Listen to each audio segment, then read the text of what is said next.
حمد الشاکرین افضل الصلاۃ واکمل السلام علی سید المرسلین وعلی آلہ واصحابہ اجمعین، اما بعد، اعوذ باللہ من الشیطان الرجیم، بسم اللہ الرحمن الرحیم، والعصر ان الانسان لفی خسر الا الذین آمنوا وعملوا الصالحات وتواصوا بالحق وتواصوا بالصبر۔ صدق اللہ مولانا العظیم وصدق رسوله النبی الامین الکریم، ونحن على ذلك لمن الشاهدين والشاكرين، والحمد لله رب العالمين۔ إن الله وملائكته يصلون على النبي يا أيها الذين آمنوا صلوا عليه وسلموا تسليما۔ درود پڑھ الصلاة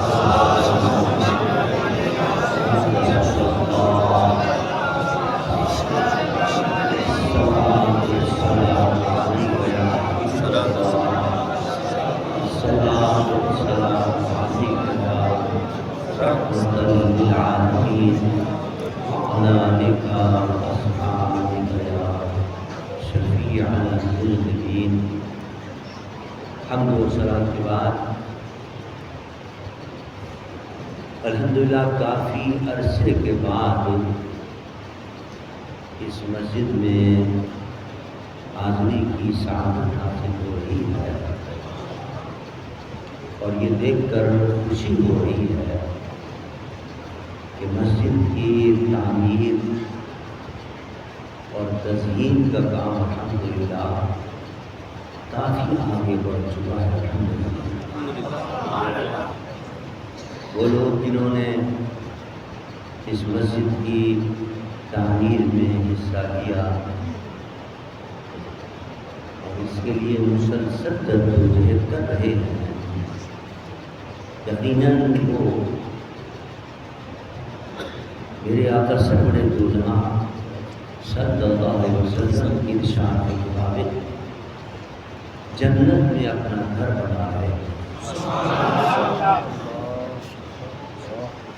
من بنا للہ بیتا بنى اللہ له بیتا فی الجنہ او ما قال نبی صلی اللہ علیہ وسلم۔ اس سے فرمایا جو اللہ کا گھر بناتا ہے اللہ اس کو اس سے بہتر جنت میں رکھتا ہے۔ خوش نصیب ہیں وہ لوگ کہ جو ماشاءاللہ دینی کاموں میں حصہ لیتے ہیں، بڑھ چڑھ کر اپنے گھر تو ہر ایک بناتا ہے، لاکھوں کروڑوں روپے خرچ کرتے ہیں، لیکن اپنا گھر جنت میں بنانے کی کسی کو فکر نہیں ہوتی۔ لیکن جو لوگ مساجد میں، مدارس کی تعمیر میں، دینی کاموں میں حصہ لیتے ہیں، وہ دنیا و آخرت دونوں کما رہے ہیں۔ حضرت عثمان ذو النورین رضی اللہ تعالیٰ عنہ اپنے وقت کے کروڑپتی شمار ہوتے تھے زمانے کے۔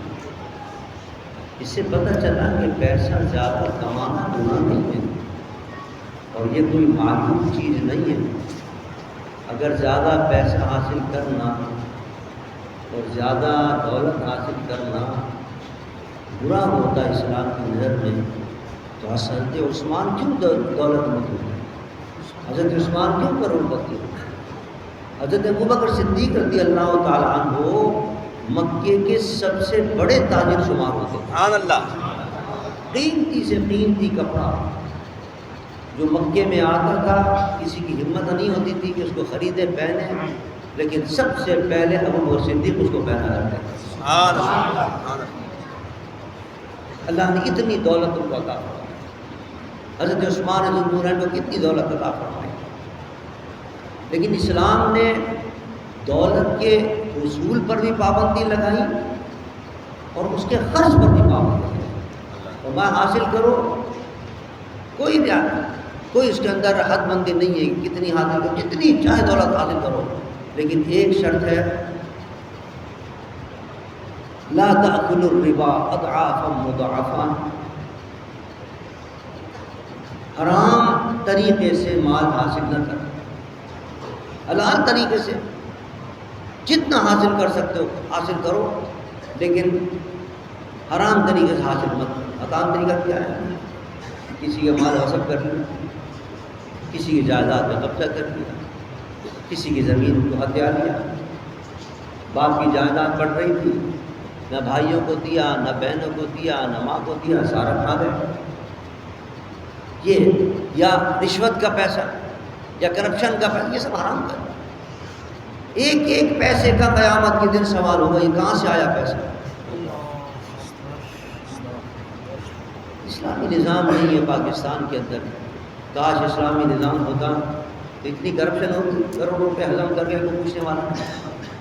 حضرت عمر بن خطاب کا بیٹا چھوٹا سا کھیلتا ہوا چلا گیا، بیت المال کے جو نگراں تھے انہوں نے دیکھا بچہ کھیلتا ہوا آیا ہے، تو بیت المال کے اندر ایک پیتل کا ٹکڑا پڑا ہوا ہے، پیتل کا ٹکڑا، کیا حیثیت رکھتا ہے پیتل کا ٹکڑا، وہ انہوں نے بچے کو دے دیا کھیلنے کے لیے، جاؤ بیٹا جاؤ سے کھیل۔ وہ بچہ کھیلتا ہوا حضرت عمر کے جب گھر میں آیا، حضرت عمر نے کہا یہ کہاں سے آیا؟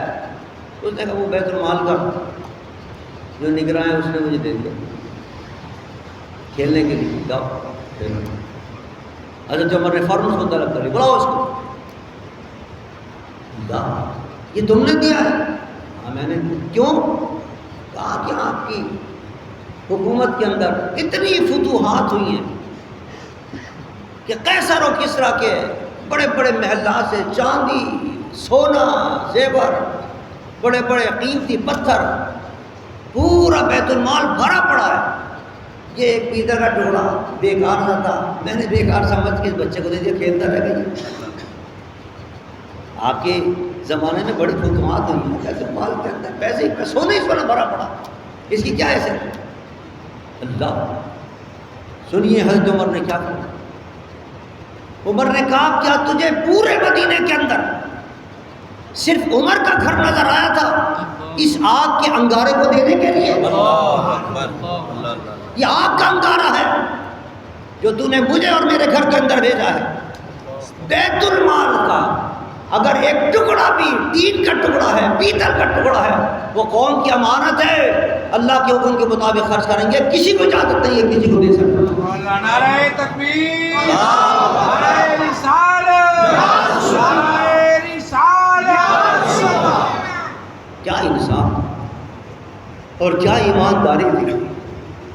حدیث میں آتا ہے جب قیصر و کسریٰ فتح ہوا اور جب ان کے محلات سے سونے اور چاندی کی بوریاں بھر بھر کے جب حضرت عمر کے سامنے آئیں، حضرت عمر نے کہا کمال ہے، اتنی دور سے لوگ چل کے آئے ہیں اور لے کر آئے ہیں، اس میں سے اگر تولہ دو تولہ بھی سونا لے لیتے ہیں، کیا یہ تو منو سونا ہے، ایک من میں سے ایک ماشا تولہ، ایک تولہ سونا کوئی چرا لیتا، کہنا کیسے ایمانداری ہے۔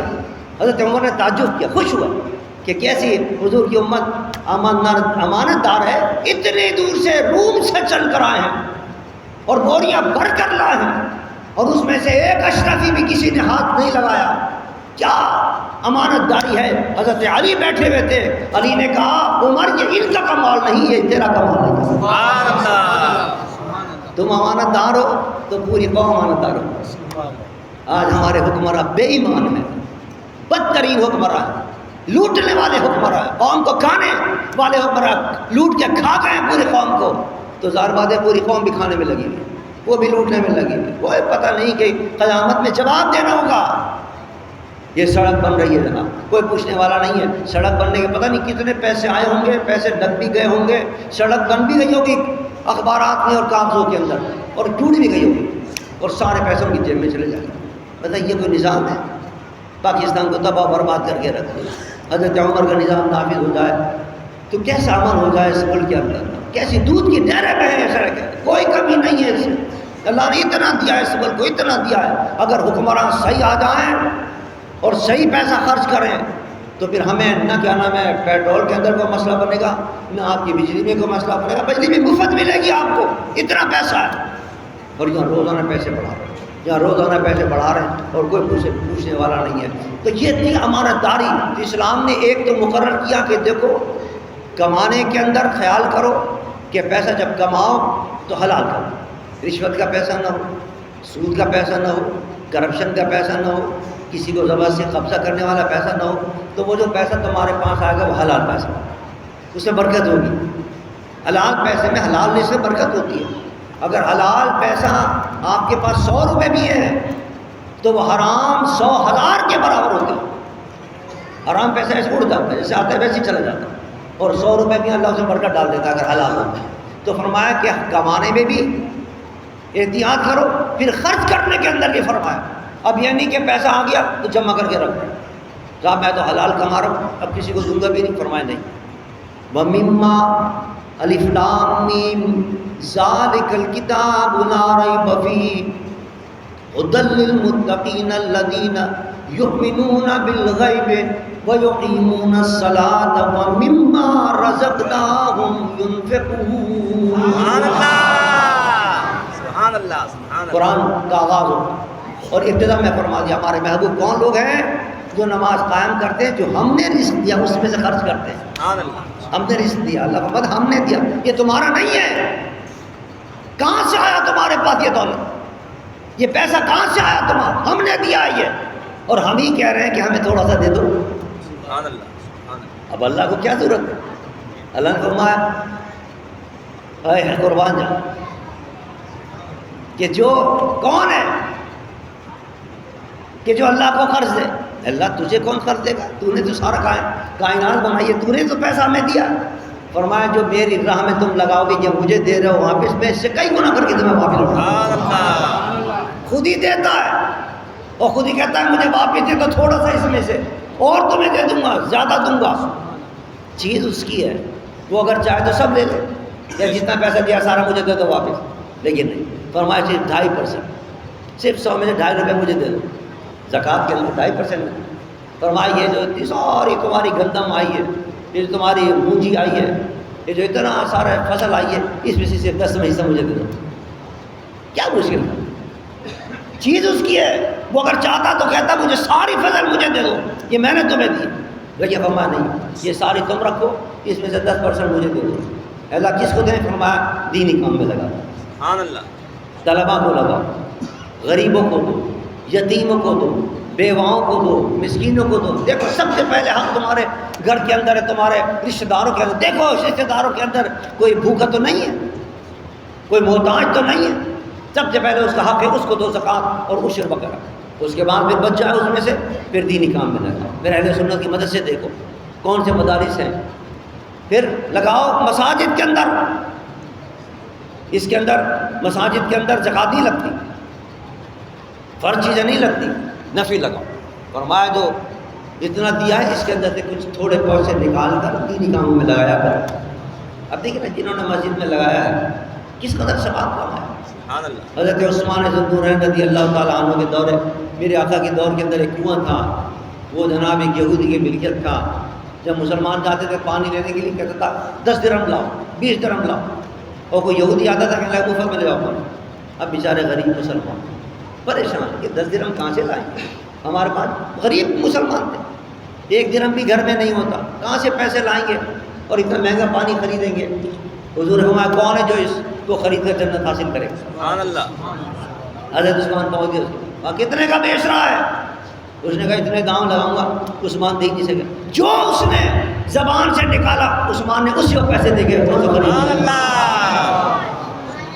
کوئی کمی بیشی نہیں کرائی، کوئی سودا بازی نہیں کی کہ بھائی اتنا کم کر دے، اتنا کم کر دے، نہیں، ہمارا جتنا مانگ رہا ہے اتنا ہی دو، اتنا دے کے جناب خریدا، اور خریدنے کے بعد کہا یہ وقف ہے مسلمانوں کے لیے، مسلمانوں کے لیے کوئی پیسہ نہیں ہوگا، مسلمان مفت پانی حاصل کرے۔